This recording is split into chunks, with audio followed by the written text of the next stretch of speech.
اچھا علامہ صاحب، آج کوئی بھی مسئلہ سر درد ہے یا کوئی بھی ایشو بنتا ہے، سب سے پہلے چیز ہوتی ہے پیناڈول کھا لیں. بے شک. مگر حضور صلی اللہ علیہ وسلم کے دور میں یا صحابہ کے دور میں تو پیناڈول نہیں تھی.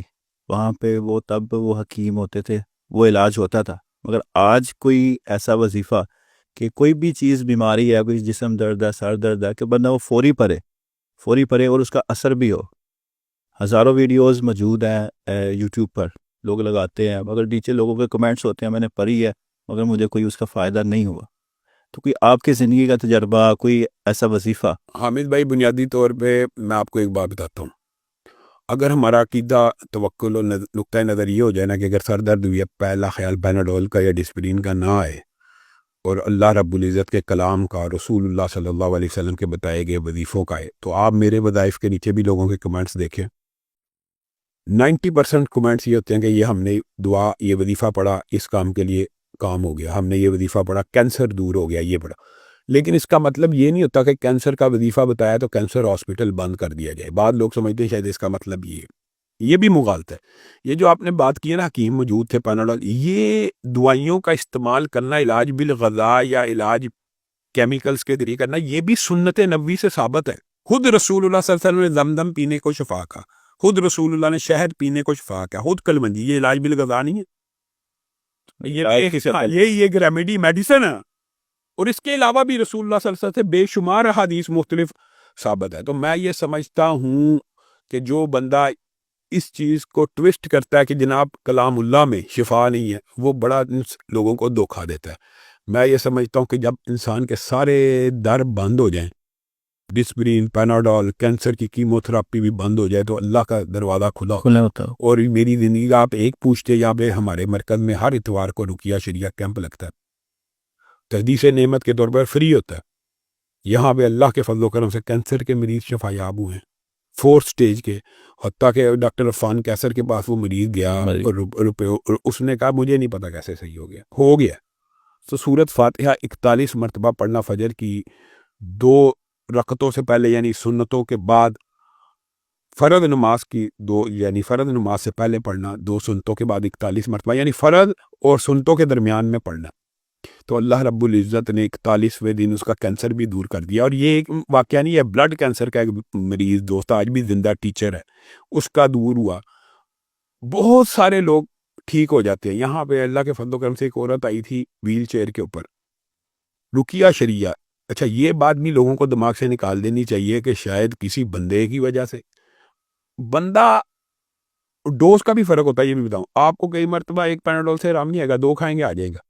تو وظیفوں کے اندر بھی یہ ہوتا ہے کہ کسی کا مرض زیادہ ہوتا ہے تو اس کو زیادہ دفعہ پڑھنے سے شفا. اللہ کے فضل سے وہ عورت ویل چیئر پہ آئی تھی، چل کے گئی. اور اس طرح کے متعدد واقعہ روزانہ کی بنیاد کے اوپر ہو رہے ہیں. تو میں یہ سمجھتا ہوں کہ لوگوں کو قرآنی علاج، اس کو اسلامی ٹرم اور اسلام میں کہتے ہیں رقیہ شریعہ، اس کی طرف لانے کی ازحد ضرورت ہے. رسول اللہ صلی اللہ علیہ وسلم نے کہا، درد و تعوذ بعزت اللہ و قدرتہ من شر ما اجد واحاذر، بسم اللہ 3 دفعہ پڑھیں، 7 دفعہ پڑھیں، درد ختم ہوگی. اللہ کے رسول نے کہا، یہ مولوی کہہ رہا ہے؟ بتائیے نا، یہ وحی ہے تو ہوگی، اللہ کے فضل سے ہوگی. یہ ہو سکتا ہے کہ آپ کو زیادہ پڑھنا پڑ جائے، لیکن میرا تو اعتقاد اور یقین ہے کہ میں جب بھی یہ پڑھ کے کسی کو درد کے لیے دم کیا، درد دور ہوتی ہے. سورت فاتحہ کے ساتھ دم کیا، شفا ملتی ہے. تو میں یہ لوگوں کو دعوت فکر دیتا ہوں کہ آپ کے چینل کے اوپر، مختلف چینل کے اوپر قرآن کی آیات، حدیث سے جو وظائف ثابت ہیں وہ کریں، اللہ کے فضل و کرم سے فاقہ ہوگا. مگر لوگ جاتے نہیں نا اس طرف، وہ کرنا نہیں چاہتے. بات یہ ہے، ڈسپرین کھانا آسان ہے، 7 دفعہ سورت فاتحہ پڑھنا مشکل ہے، 41 مرتبہ مشکل، بہت مشکل تو نہیں ہے. جو لوگ اس کام میں پڑ جائیں پھر وہ وہی پڑھتے ہیں. اچھا، دوسری بات یہ ہے، ثواب بھی مل رہا ہے. 3 دفعہ قل اللہ پڑھی، قرآن کا ثواب نہیں مل رہا، تو 10 دفعہ پڑھی، جنت میں محل نہیں بن رہا. وہ بھی تو کام ساتھ مد نظر رکھے نا کہ رسول اللہ صلی اللہ علیہ وسلم نے فرمایا 3 دفعہ قل پڑھو، 3 دفعہ معوذتین پڑھو، یعنی 9 دفعہ آپ نے پڑھنی ہے. تو آپ کو کوئی چیز نقصان نہیں پہنچا سکتی. یہ کوئی چھوٹی بات ہے؟ یعنی جمیع مخلوقات میں سے بسم اللہ الذی لا یضر مع اسمہ شیء فی الارض ولا فی السماء وهو السمیع العلیم، یہ پڑھو، آپ کو کوئی نقصان نہیں پہنچا سکتی. تو حضرت عثمان کی آپ کو پتہ یہ روایت ہے، تو ابان بن عثمان نے ان کو فالج ہو گیا. تو لوگوں نے دیکھا یہ تو بسم اللہ الذی لا یضر کا وظیفہ بتایا کرتے ہیں، اس کو کیسے فالج ہو گیا؟ تو وہ خود کہنے لگے، ہاں اس لیے میری طرف دیکھتے ہو، میں تمہیں بتاتا ہوں. اس دن میں غصے میں تھا اور میں پڑھنا بھول گیا. اب یہ اندازہ لگا ہے. تو یہ تو جو رسول اللہ نے کہہ دیا کہ 3 دفعہ پڑھنے سے صبح پڑھو شام تک کوئی نہیں شام, یہ جتنے وظائف ہیں نا یہ ایک طویل, اس کی ایک بڑی لمبی چوڑی لسٹ ہے, 1-2 وظیفوں کی بات نہیں ہے. اللہ کے فضل و کرم سے ہر بیماری کا قرآن اور سنت میں بھی وظیفہ موجود ہے. اگر انسان اس کو اختیار کرے گا تو مل جائے گا. دیکھیں میڈیسن میں بھی تو ہر بیماری کا علاج دریافت نہیں ہوا, لیکن کچھ کا ہو گیا کہ اس خوراک سے, اس کیمیکل سے, اس کا تو یار اللہ کے بندے, اللہ کے کلام میں بھی تو بیماریوں کی شفا ہو سکتی ہے. کہ اللہ تعالیٰ کہہ رہا ہے وَنُنَزِّلُ مِنَ الْقُرْآنِ مَا هُوَ شِفَاءٌ.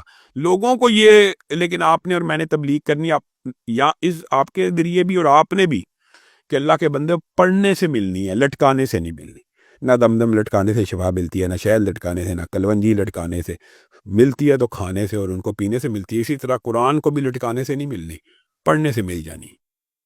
اب کچھ لوگ ہوتے ہیں اس میں مطلب ان کا یہ ہے کہ ہم وظیفے پڑھ کے تھک گئے, ہم نے وظیفے کر کے تھک گئے ہیں, دعائیں ہماری قبول نہیں ہوتی. یہ جو جملہ ہے نا, یہ حمید بھائی, یہ رسول اللہ کے دور میں بھی تھا. رسول اللہ نے کہا ہر بندے کی دعا قبول ہوتی ہے مگر اس کی جس نے جلد بازی کی. کہا کس نے جلد بازی کی؟ کہا وہ جس نے کہا میری قبول نہیں ہوتی, میری اللہ نہیں سنتے. اب مجھے ایک بات بتائیں, ایک بندہ کہ میری اللہ نہیں سنتا, تو اس کی کس نے سننی ہے؟ پھر بتائیں. یہ تو عقیدے کی کمزوری ہے نا, اللہ ہی نہیں سنتا, یہ اللہ نے ہی نہیں سننی تو پھر سننی کس نے ہے؟ یہ تو اس کو اپنے عقیدے کی اثر نو اصلاح کی ضرورت ہے.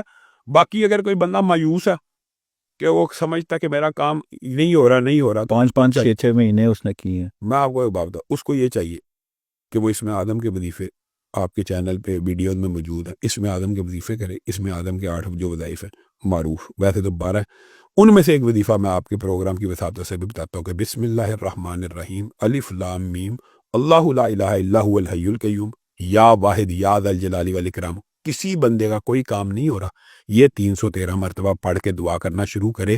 313 کے بعد یہ دعا کرنا شروع کرے, اللہ کے فضل و کرم سے کام ہوگا. اور اس وظیفے کے نیچے آپ کمنٹس پڑھ لیں, لاکھوں لوگوں کے کمنٹ ہے کہ کام ہو گیا. ہاں تو پھر مجھے پرسنل ایک بندے نے میسج کیا, اس نے کہا کہ یہ علامہ صاحب سے پوچھ کے بتانا کہ میں نے یہ وظیفہ کیا ہے اور پتہ نہیں کتنے مہینے اس نے بتایا کہ میں اس کو وظیفہ کرتا رہا ہوں. اب اس میں کیا, اس نے کہا میرا کام نہیں ہوا, اب اس میں کیا چیز ہو سکتی ہے؟ اس کا عقیدہ نہیں ٹھیک ہے, کیا چیز بات نہیں. اچھا یہ بات سن, رسول اللہ صلی اللہ علیہ وسلم نے خود ہی بھی یہ بات فرما دی ہے کہ دعا کے 3 نتیجے ہیں. بندہ مومن کی دعا رد نہیں ہوتی. یہ بات, پہلی بات تو یہ عقیدہ کہ اللہ تعالیٰ کو پکارا رد نہیں ہوتا. کیا پھر وہی بات جو تقدیر کی بھی ہم نے بحث کی ہے تھوڑی سی. رسول اللہ صلی اللہ علیہ وسلم نے فرمایا اس نے 1 لاکھ مانگا, 1 لاکھ فوری مل گیا. بندے نے کہا میرا کام ہو گیا. اس نے 1 لاکھ مانگا, 1 لاکھ تو نہ ملا, لیکن تقدیر, کتابت تقدیر کے دن لکھا تھا کہ اس کی آنکھ چلی جائے گی, اس کا بازو کٹ جائے گا. اب 1 لاکھ نہ ملا لیکن آنکھ چلی جانی تھی, بازو کٹ جانا تھا, وہ بچ گیا. اب آنکھ اچھی ہے کہ 1 لاکھ اچھا ہے, بازو اچھا ہے کہ 1 لاکھ اچھا ہے, لیکن اس چیز کا انسان کو ادراک اور شعور نہیں ہے. تو اللہ کے فضل و کرم سے جو بندہ اللہ سے مانگتا رہے گا. اچھا یہ بات کا جواب حضرت عمر نے بھی دے دیا پہلے ہی. حضرت عمر نے کہا جیسے تقدیر میں یہ بات لکھی ہے کہ پانی پینے سے پیاس بجھتی ہے, کھانا کھانے سے پیٹ بھرتا ہے, اسی طرح دعا کرنے سے قبول ہوتی ہے, کیونکہ اللہ دعا کی توفیق ہی اسے دیتا ہے جس کی قبول کرنی ہو. تو اس کے آنے والے حادثات, اس کی زندگی کی مشکلات ٹل رہی ہیں. اور اگر یہ 2 نتیجے نہ ہو تو رسول اللہ نے فرمایا کل قیامت کا دن ہوگا جس وقت انسان ایک نیکی کے پیچھے بھاگ رہا ہوگا. اس دن نیکیوں کے پہاڑ انسان کے سامنے لائے جائیں گے. وہ کہے گا اللہ یہ کیا, یہ تو میں نے کی نہیں. تو رب تعالیٰ فرمائیں گے کہ یہ وہ تیری دعائیں ہیں جو زندگی میں قبول نہ کی, اس لیے رکھی ہوئی تھی تاکہ تو جہنم سے بچ جائے. اس وقت انسان کہے گا کاش میری زندگی میں ایک دعا بھی قبول نہ ہوئی ہوتی. تو اصل کامیابی تو ارب سال کی زندگی ہے. تو یہ عقیدے سے دعا کریں, اللہ کے فضل و رحمت سے کام